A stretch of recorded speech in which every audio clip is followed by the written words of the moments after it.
Sabahınız xeyir olsun. Həyəcanlıyıq, qonağımızı gözləyirik. Fevral ayı bizim üçün belə tarixi izlər buraxmış bir aydır. Bizim qan yaddaşımızı həkk olmuş aylardan biridir. Və biz də öz podkastımızda, bugünkü buraxılışımızda düşündük ki, Xocalı faciəsinə həsr eləyək bu podkastımızı. Və qonağımız isə Xocalı ilə bağlı silsilə kitabların müəllifidir. Bu kitab haqqında danışacağıq. Ümumiyyətlə Xocalı haqqında danışacağıq. Xocalı elə bir yerdir, elə bir yaradır, elə bir ağrıdır, elə böyük bir soyqırımdır ki, onu zaman biz gələcək nəsillərə ötürməliyik.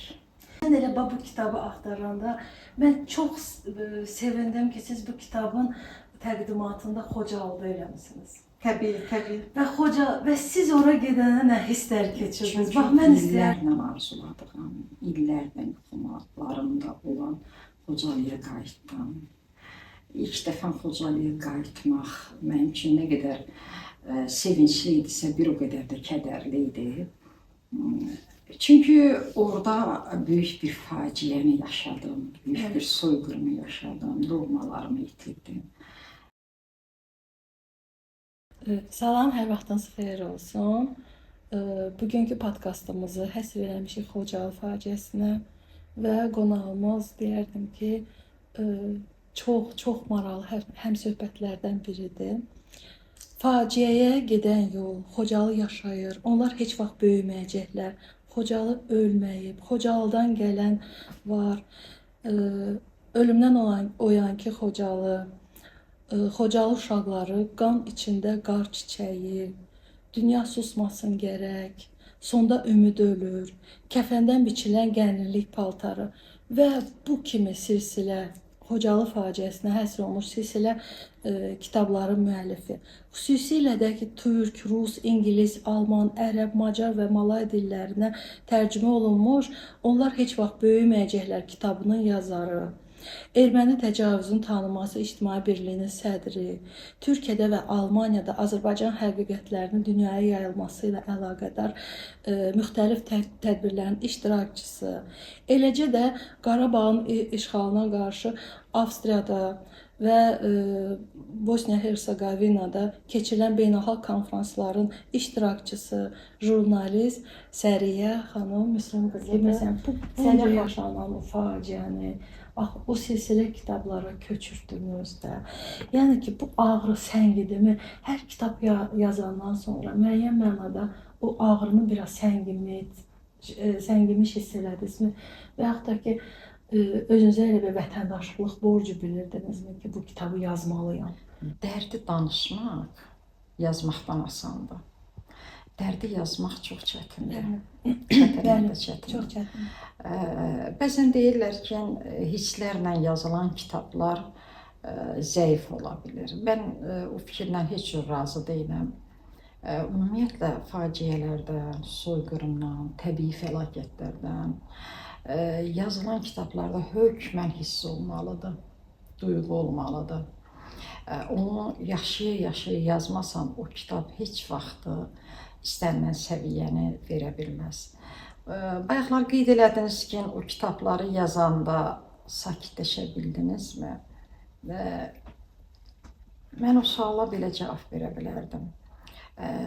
Yox, sakitləşmək olmur. Sadəcə olaraq içindəkiləri yazırsansa, ağ vərəqlərə köçürürsənsə, bir vətəndaşlıq borcunu hiss edirsən, bir vətəndaşlıq borcu kimi onu yazıb yaradırsan ki, gələcək nəsillərə qalsın.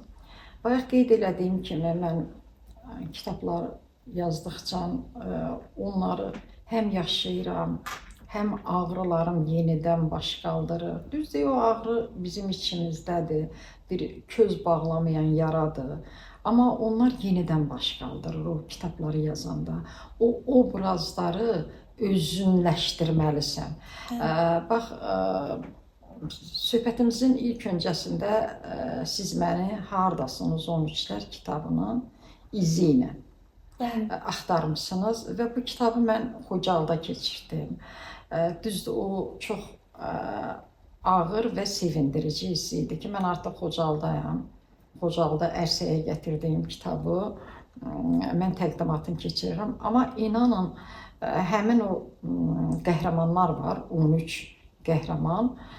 13 qəhrəman haqqında istəyirəm oxucularıma məlumat verəm. 13 qəhrəmanlar kimdir? 13 qəhrəman demək olar ki, Xocalı soyqırımı zamanı, həmin gecə, onlar gecədən 200 nəfərə yaxın mülki əhali ilə yol gəlirlər və Dəhraz kəndi yaxınlığında artıq mühasirəyə düşürlər. Bu 13 gəncin hər birinin əlində silah var və o silahla demək olar ki, ən azından o 200 nəfəri yox, özün də azad ola bilərdi, vuruşa-vuruşa keçə də bilərdi. Amma Dəhraz kəndi yaxınlığında yüksəklikdə dayanan ermənilər onlara Azərbaycan dilində deyir ki, ya təslim olmalısınız, ya da ki, bu mülki əhalinin hamısını öldürəcəyik. Və onlar çıxılmaz bir vəziyyətdə qalırlar və bilirlər ki, bunlar milli ordunun əskərləridir. Onlara aman olmayacaq və onlar çox faciəli şəkildə ağır işgəncələrə məruz qalaraq öldürüləcəklər. Onlar onu çox yaxşı bilirdilər.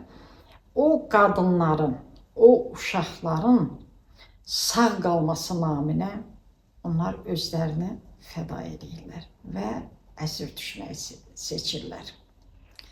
O 13 gəncin fədakarlığı nəticəsində o qadınlar, uşaqlar azad olunur. Bir neçə gündən sonra azad olunur və həmin gəncləri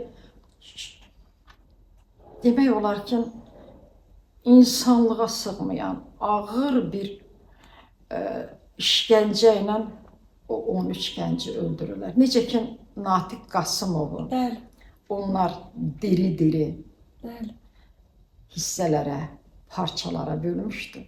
O gənclərə də o cür ağır işgəncə verərək öldürmüşlər. O gənclərin 5 nəfərinin nəşi artıq tapıldı. 32 ildən sonra həmin gənclərin 5 nəfəri Xocalı qəbirstanlığında uyuyur. Amma digərlərinin 8 nəfərinin hələ nəşi tapılmayıbdı. O gənclərin taleyinə məlumat yoxdur. Mən o kitabı 3 dildə nəşr elədim. Mən qeyd edeyim ki, kitablarımı bir çox dillərdə nəşr elətdirirəm.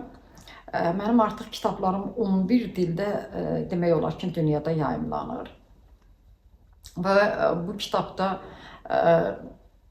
İngilis, Azərbaycan dili, İngilis dili və Anadolu türkçəsi və mən çalışıram ki, bir çox dillərdə olan kitablarım daha çox yayımlansın.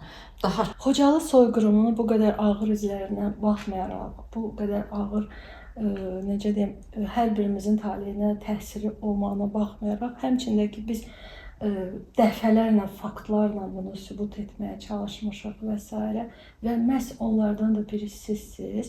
Və mənim üçün Xocalıya ədalət elə bil ki, o şüarı altında böyük bir hər zaman illərlə biz o aksiyanı keçirtmişik. Və bu mübarizədə fikirləşəm ki, öncüllərdənsiniz və buna görə də hər birimizin adına ilə sizə təşəkkür bildirirəm. Və mənə maraqlıdır ki, o sizin qarşılaşdığınız çətinliklər.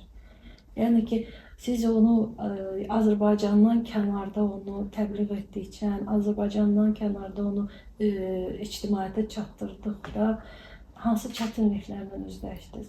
Oldu mu? Maneələr çox idi mu? Xocalı soyqırımının dünyada yayılması istiqamətində görülən işlər, demək olar ki, Xocalıya Ədalət Kampaniyası yetərincə işlər görüb. Biz də ona bir dəstək olaraq müəyyən işlər görməyə çalışırıq. Amma xarici ölkələrdə tədbirlər düzənləmək çox çətindir. İlk öncə orada demək olar ki, erməni lobbiləri çox güclüdür. Məsələn, Fransanın özündə daha çox güclüdür.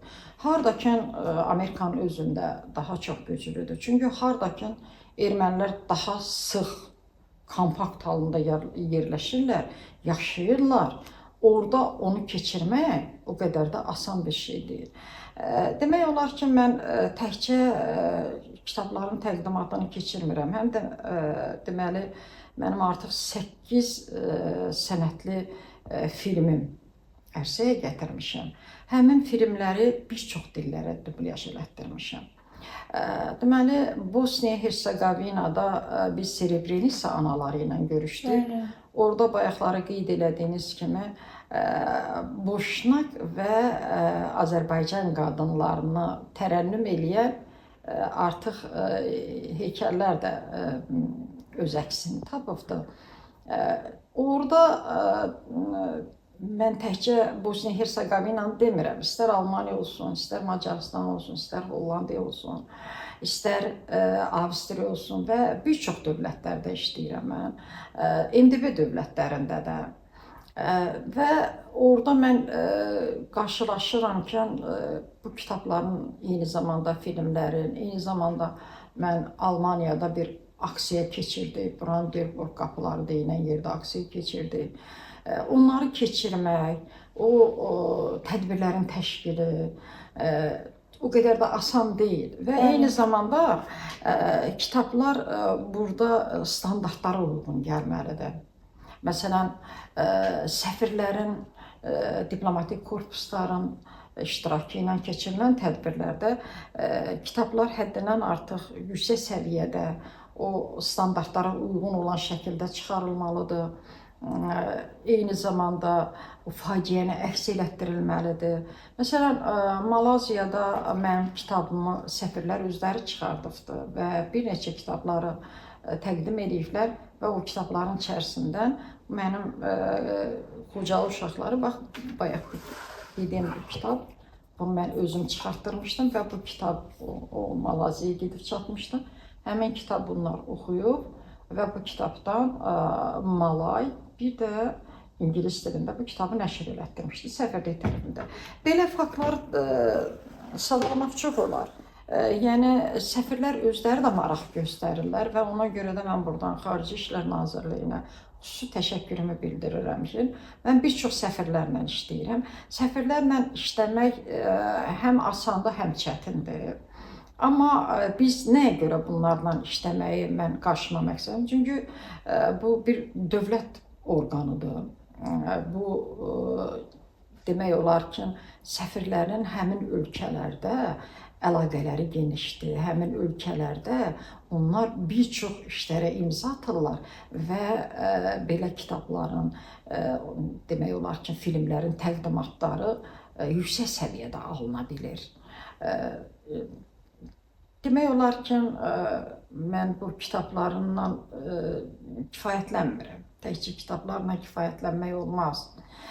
Filmlərə daha çox üstünlük verirəm. Siz bilirsiniz ki, Yəhudi soyqırımını bir pianoçu filmi ilə tanıyıblar. Bəli. Bir filmlə artıq Almanların Yəhudilərə qarşı soyqırımını təsdiqini tapdı. Mən demirəm ki, mənim bu filmimlə o soyqırıma imza atılacaq və onunla tanınacaq. Yox. Filmin güclü və zəif olmasından düzdür, güclü filmlər çəkilməlidir əslində. Amma burada bir şey unutmaq olmaz ki, hər il Xocalı soyqırımını yaşayan insanlar dünyalarını dəyişirlər. Bəli. Məsələn, bu günləri 3 oğlun itirən ana yoxdur. 3 oğlun itirən ata yoxdur. Və biz bu filmi fikirləşməliydik ki, bu Hollywood səviyyəsində bir rejissor tapmaq, o rejissor tapandan sonra çəkək. Axı ona qədər gözləmir. O ana artıq olmayandan sonra hansı yüksək səviyyədə olan rejissor gəlsə, o istənilən nəticəni verməyəcəkdir. Yəni. Ən azından o faciəni yaşayır. O 3 oğlun itirən bir ananın obrazı yaranmalıdır. 3 oğlun itirən bir atanın obrazı yaranmalıdır. Bütöv ailəsini itirən bir insanın həyat hekayəsi yaranmalıdır. Mənim məqsədim, məramım odur. Daima da deyirəm ki, hər bir ölkə, istər səfirliklərimiz olsun, istər diasporalarımız olsun və buna önəm verməlidir. bu insanlara müəyyən tədbirlər keçirilir. Hər cür tədbirlər keçirilir. Amma Xocalı və 20 yanvar, Xocalı soyqırımı və 20 yanvar tarixin köksünə elə həkk olunmalıdır ki, hər il bu Xocalı soyqırımına və 20 yanvara həsr olan tədbirlər yüksək səviyyədə keçirilməlidir. O insanlar getdikcə yoxalır. O insanlar getdikcə dünyalarını dəyişirlər. Bu günləri 34 il bundan öncə də baxaq və bugünə də baxaq. Onda o insanların sayı çox idi. İndi mənə televiziyalar, mətbuat orqanları, həm də bayaqlar qeyd elədiniz, mən Erməni təcavüzünün tanınması İctimai Birliyinin sədriyəm. Müraciət edirlər və çalışırıq ki, o insanları o mətbuat orqanlarına yönəldək, o televiziyalara yönəldək, Xocalı soyqırımından bunu canlı yaşayan insanlardır. Müsahibələr götürsün, verilişlər hazırlasın. Sizcə, bax bu mübarizəni Xocalı ilə bağlı və bizim soyqırımlarımızla bağlı olan faciələri davam etmək lazımdır. Bu mübarizə davam edilməlidirmi? Yoxsa hardasa artıq dayanmaq da olar? Yəni artıq dünya bilir. Necə ki, müxtəlif ölkələrdə, müxtəlif xalqların soyqırımlarını artıq tanınıb, oturublar və sizcə, yəni yenidən, yəni bu Xocalı ilə bağlı olan faciəni yenə də gündəmə gətirmək, daim gündəmdə saxlamaq lazımdırmı? Mübarizəyə davam etməliyikmi? Yoxsa durmalıyıqmı? Qətiyyən dayanmaq olmaz. Çünki bayaq qeyd elədiyim kimi Yəhudi soyqırımı artıq öz təsdiqini tapıbdı.